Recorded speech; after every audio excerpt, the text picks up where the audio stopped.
Hey guys, today I'm going to boil and dye my traps. And it's about a month until trapping season, and every year I promise myself I'm not going to wait till the last minute to get this done. And like I said, here it is, a month till the season starts, and I don't have it done yet. Well, anyway, I'm using my old cast iron pot here that we used to use when I was a kid to dip chickens in so we could pluck their feathers off and everything. I've got the water up. It's getting ready to hit a boil right now. Anyway, when you're boiling your traps, if you've got new traps or old traps, whatever, the water doesn't have to be boiling, but you want it to be hot enough that on the new traps it gets the oil off of them, and on your old traps, you know, to kind of work loose any dirt and blood and crap like that that's left over, you know, from the previous season. Now I've got these old traps here. I've got my footholds separated into stacks of 6 or piles of 6. Got them attached to this wire right here. And what I'm going to do is, of course, like I said, my water's getting ready to hit a boil right now. So I'm going to take them, submerge them in the water. I've got this wire that kind of hang over the side like this. And that's how you do it, man. I'm going to let them sit in there and boil for about 10 minutes or so. Like I said, get all the mud and stuff that's left over from last year off of them. Now I did go through ahead of time and you know, set each trap, make sure that it fired, didn't need any extra adjustment or anything like that, and so all those are good to go. You know, be careful on that wire. That wire will probably get hot and burn your hand trying to pick it up, so you have to get like a stick or something like that to stick in a little loop in the end of the wire and then pull it out. And I'll take that, hang it up, let it dry, throw some other ones in there when I get them all, you know, boiled and everything, and cool it down. Then I'll do my speed dip or speed black. My conibears, my 220s, my 330s, I probably put those in there separately, you know, 2 or 3 at a time, and then I've got a hoe, a garden hoe over here that I'll just reach in and scoop them out of the water, you know, because you know, this pot's so small and they're going to be shaped so funny that, you know, when you put them in there, they're probably not going to be completely submerged by the water. And so anyways, we'll let these boil for a little bit, and while they're boiling, I'm going to go over here and plant some kale, and I'll be back. Alright guys, so it's been about 10 minutes here. We're going to pull these out and see what it looks like. Check this wire and see if it's hot. Not too bad. Let's pull these traps out here. Careful, don't drip into the water on your foot. Set them over there. I've got this other bunch right here. And we'll just submerge them in like that. There we go. Oh man, if you just got, you know, a small number of traps to do, you know, a dozen or whatever, even if you have a bunch of them, if you have a big enough pot, you can do it inside on your stove if you want to. It's just I didn't want to be inside this long, and I do have a lot of traps to boil, and it's getting close to supper time. My wife should be home in a little bit, and she'll start cooking supper, and you know, I don't want to be fighting over the stove with her or anything like that.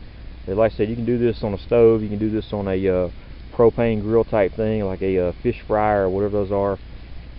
You know, any little thing will work. You know, just get your water hot enough to you know, boil off the grease or the oil off some new traps, and you know, I say get the mud off the ones that are, you know, you've had before. And alright guys, we'll be back. And another thing I wanted to add, your new traps, you do need to boil them to get the wax, excuse me, to get the grease off of them. But I don't wax my traps, and so really and truly there's no need to really just boil them. I could take a garden hose and spray them off, or I could take them to a car wash and use the you know, the high pressure washer down there. You know, I just like doing this. This just reminds me when I was a kid and my dad used to trap, and you know, I'd help him boil his traps and everything else, and this is just a trip down memory lane for me right here. Like I said, you don't have to boil the traps, okay? But if you're you know, so use wax on them or whatever, you know, it's a good idea to boil them at the end of the season or before you start the new season, before you wax them again, to get all the old wax off. And of course, like I said, if you have new traps, you know, it's a good idea to boil those too. But you know, so as long as your traps are clean, you know, there's no, you know, dirt and stuff like that left over from the previous season on them, you really can just go ahead and dye them just like they are. This is just something I do. Like I say, it's just a nostalgia type thing for me. That's all. Plus, I like starting fires. My wife accuses me of being a pyromaniac, and I do like to start fires. Alright guys, we'll be back when it's time to speed black them. Thanks a lot. We'll be back. Bye. Hey guys, my traps are just about finished boiling, and so right now what I'm doing is I'm picking some sumac berries. I showed on another video how I use sumac to dye traps. I gave a little, short video on how to do it. I really don't use that anymore. Like I said, I use the Speed Black and the Formula 1 or the Full Metal Jacket, stuff like that.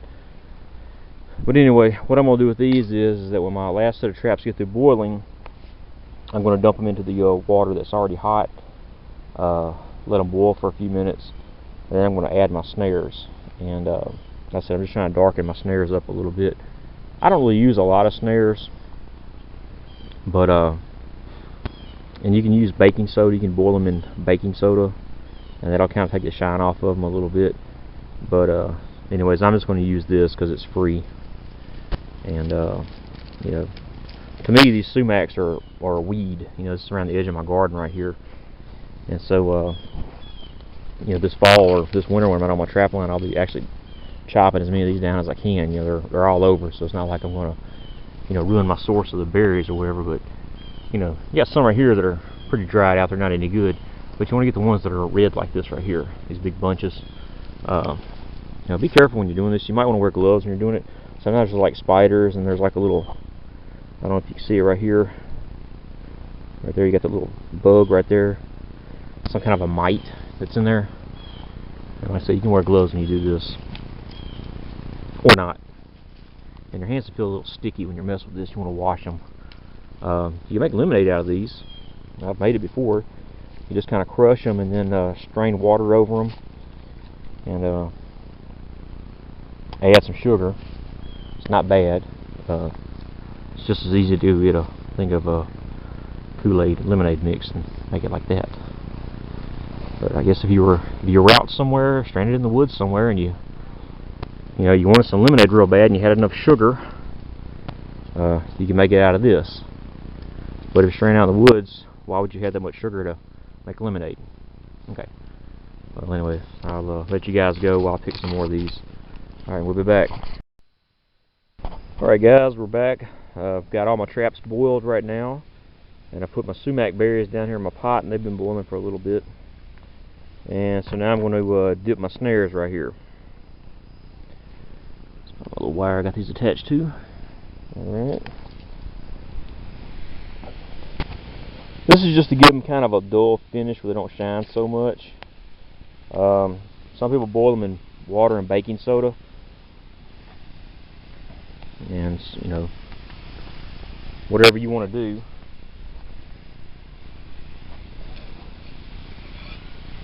I can push these down in here.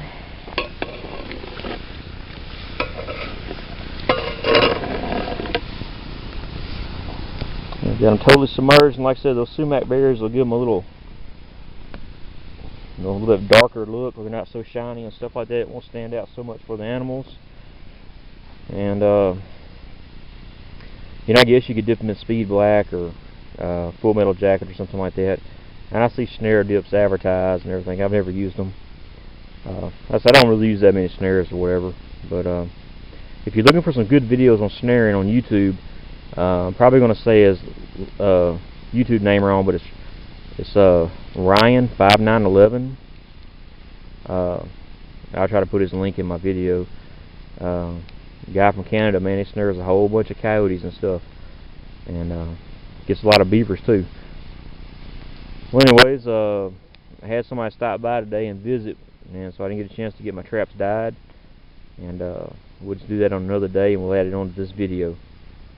So I guess I'll see you guys then. Bye. Alright guys, we're finally back, and now I'm going to speed dip my traps. Of course, I've got my two 1-quart containers of speed dip right there that I dumped into this bucket, and I added 2 gallons of gasoline. It's 1 quart of speed dip to 1 gallon of gas. Anyway, dump it in there, mix it up real good. You can put a little bit of gas in the cans here and kind of swish them around, and make sure you get every little bit of speed dip into your bucket right there. Alright, so basically you take one of your traps. Probably want to wear some gloves, and I'm using some needle nose pliers right here. You also might want to wear some clothes. You don't mind if they get a little dirty. And you just submerge it into the bucket. Wait a few seconds. Give it out. Let the excess kind of drip off of there. And I'm just going to set it right over in this tub right here. Grab your next trap. Same thing.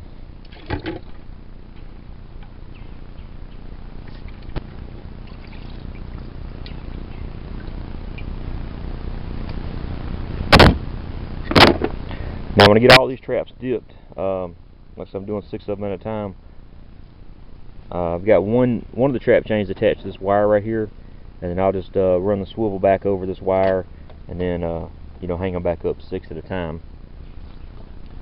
And here's some that I've already dipped right here, hanging right here.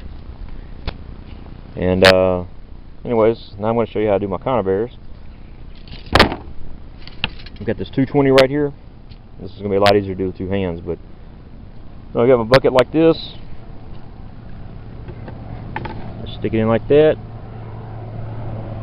Let this airplane goes over. Alright, so you know, pull it out, let the excess shake off. That's it. It's easier to do with 2 hands. Now dip the side that didn't get in. Put it out, let the excess drip off here. So that's nice and black. And then I'll just hang this off the stringer right here.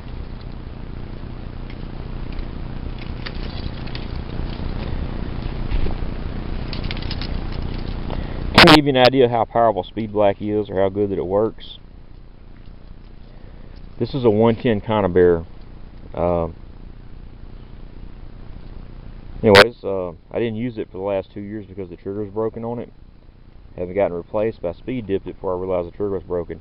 And I had it hanging out in this tree right here for 2 years, out in the weather and everything else. And like I said, it's still nice and black, not rusted or anything like that. So this is some really good stuff. Now what I'll probably do, or what I normally do, is you know, after about the first 2 or 3 weeks of the season, I'll come back and I'll re-dip my traps. But this time I'll use Formula 1 instead of speed blacking them. And yeah, that's what I'll do.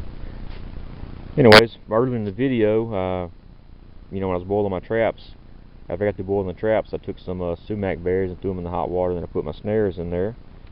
And here's my snares hanging here. They're nice and black. While the snares were doing their thing, I also went ahead and threw in this number 3 right here.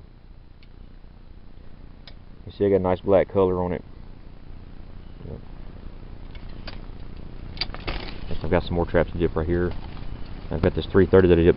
The 330s are a whole lot harder to dip in this bucket than the 220s are. I really got to force them down in there.